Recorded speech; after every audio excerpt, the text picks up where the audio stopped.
Welcome back. I told you, a video a week from here on out.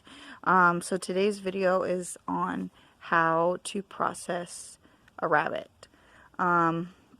Those of you who know, I struggle with the idea of putting something like this out there because I personally feel that it tends to take away from the appreciation and sacredness that I hold for our animals that feed us. So it took me a long time to decide whether or not to do this. But I feel like the need of people to know how to do this and see how easy it is, even for someone with no experience like us. We had absolutely zero experience with anything. I mean, I had never even skinned and butchered a deer, nothing. So even with no exposure, you can do this. I feel like that need outweighs my own personal feelings, but it is the reason why I will not put the dispatch in the video. To me, that's too far. That's just my personal opinion for my personal animals. I am not coming down on others who don't feel that way, because I'm grateful to those people, because that's how I learned, was through these YouTube videos of people showing us how to do this. So the dispatch method we use is called the broomstick method. A quick YouTube search will give you many good videos on how it's done. We've tried other methods. I've used a 22 and things like that. But this I like the best. It's easiest for me to control when it comes to shooting the animal. To me, there's too many opportunities for a mishap and not a quick kill. So this is the method we use. This is going to be more of kind of a group of still frames, because I cannot man the camera and butcher a rabbit at the same time. So I hope you enjoy it. And this is how we process our rabbits. Remember, there's more than one way to skin a cat, a rabbit, anything else. So keep that in mind. If you don't like how we do it, there are other ways to do it, but this will give you an idea. Here's the tools that I use: fillet knife and a sharpener. The fur and fat will dull your knife, so you'll have to sharpen it on the regular, otherwise this will take much longer. I also use limb trimmers. Can be these bigger ones, or handheld ones are sufficient. Rabbit bones are very thin and easy to break, but that's what I use for breaking bones. I have a couple of containers to hold organs if we're saving them, the meat or the furs, and then some hot soapy water for cleaning tools and hands. I have gloves as well as our broomstick for dispatch. Our setup is pretty simple. It's just hanging the rabbit. I find processing is easier if the rabbit is hanging versus lying down on a butcher block. It's not the only way to do it, as I said before, but I just zip tie the feet to our hangers. I have a bucket to catch the blood and the innards, and then something hanging to try and keep the blood spatter down a little bit. First thing we do after dispatch is hang the rabbit, and I will use the limb trimmers to break the front legs. After the bones are broken, I take the fillet knife and just cut the front feet off. This will make taking the fur off much easier. The next step is to pull the fur away from the hind legs and cut around, all the way around each ankle. Once you've completed each ankle, you're going to make what's called a Y or V cut, and cut the fur and skin down the inside of the leg to the groin area. After the Y cut is complete, you're going to pull the fur down the legs to the tail and groin area. The next part of this you can do both for the front and back side, but you have to work your fingers in between the fur and the meat of the rabbit to be able to get your knife through and cut the fur off. That sounded... Once you cut through the fur on both the front near the groin and the back side of the tail, then you just grab the fur and you can pull it off the rabbit. It'll come off. If the rabbit's not too old, it should come off fairly easy, and it's kind of like pulling a sock off your foot. It really isn't difficult at all. This is where taking those front feet off is gonna save a lot of effort.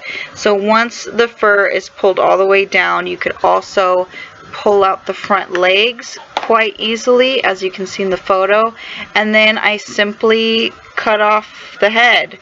What's nice about this dispatch method is most of the time it will completely disconnect the head from the spinal cord, so all you have to do is slice through skin and tendons. If it's still connected, simply take your limb trimmers and break the bone and then cut through it. I also like removing the head after the skin because it makes for a cleaner fur when I go to process the fur.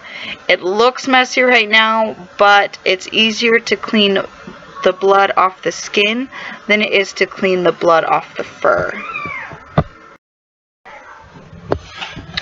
So to access the intestines, what I do is pinch the belly and pull it towards myself. The belly meat is very thin, so it doesn't take much to cut a hole. I just want to cut a hole big enough where I can fit my first 2 fingers inside to help hold it away from the bladder as I open it up. Once I can fit my fingers into the hole, I'll bend my fingers underneath so it's like I'm pointing back to myself, and it pulls the meat away from the innards.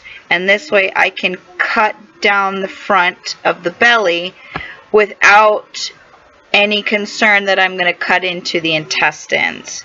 And I'll cut down just until I can begin to see them right above the rib cage. What's nice about rabbit is that belly flap is so thin that you could easily just rip the belly all the way down if you're a little nervous about cutting into some of these intestines. The first thing I like to do before I pull the intestines out is take the bladder out. This is one of the times I like to make sure my knife is good and sharp, especially when removing the bladder. If it's not nice and sharp, it doesn't really slice through the bladder. It'll kind of just poke a hole and roll back and forth, and you end up with urine all over the place. So make sure your knife is good and sharp.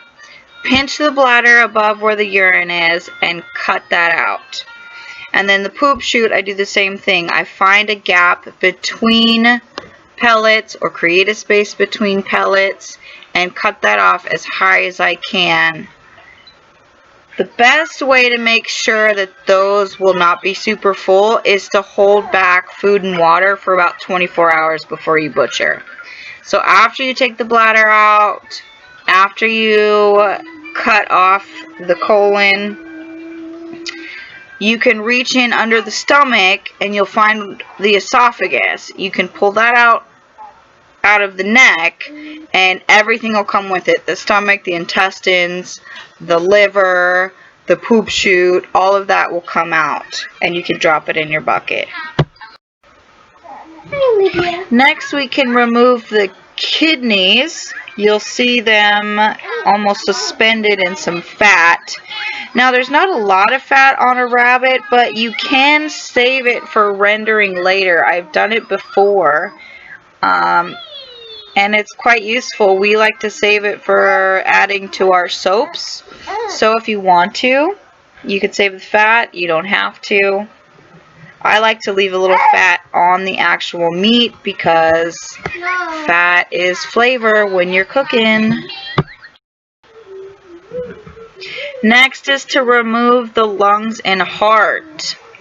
You can either just break through that thin little membrane that separates it from where the rest of the intestines were sitting, or you can take your knife and easily break through the breastplate and open up the rib cage a little bit.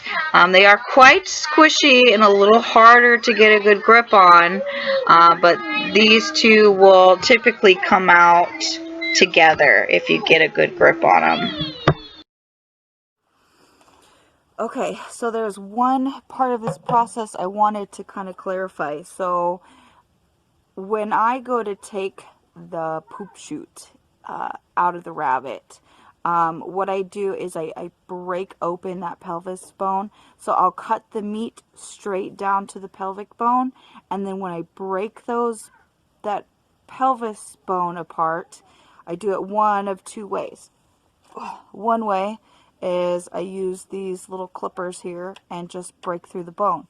The other way is rabbits' bones are very thin and brittle, so even for someone like me, I have the hand power where I can just take my thumbs and place them on the inside muscle of the back legs, and the rest of my fingers on the back side at the base of the tail, and just push it apart, and that'll break open the bone. So those are the two ways I get through that.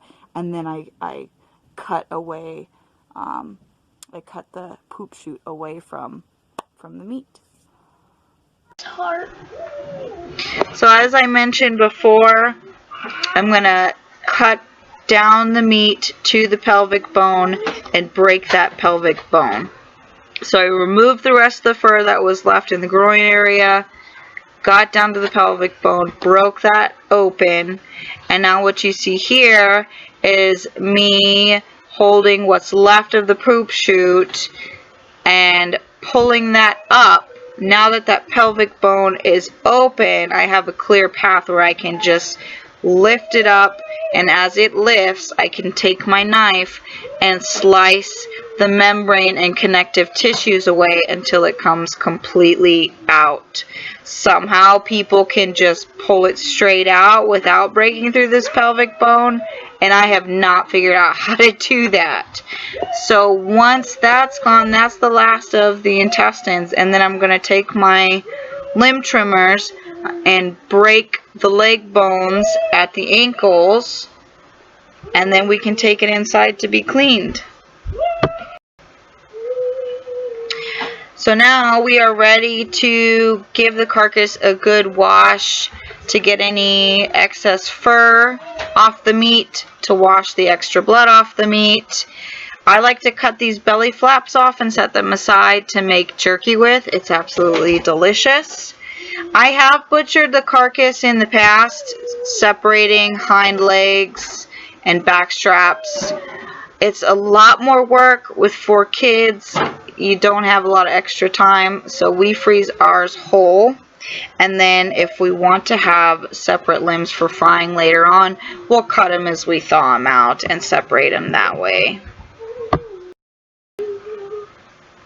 So then we package into our food saver bags and throw them in the freezer.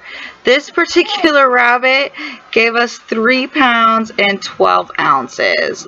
This is a good sized meal. This is why I enjoy rabbit so much, because you get so much out of so little input.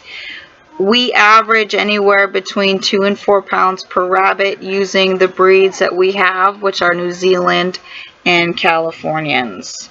So as big as our family is, we're to the point where we need 2 full rabbits to make a meal for 5 to 6 people. But I'm telling you, it is worth your time and effort to get into rabbits to put food on the table.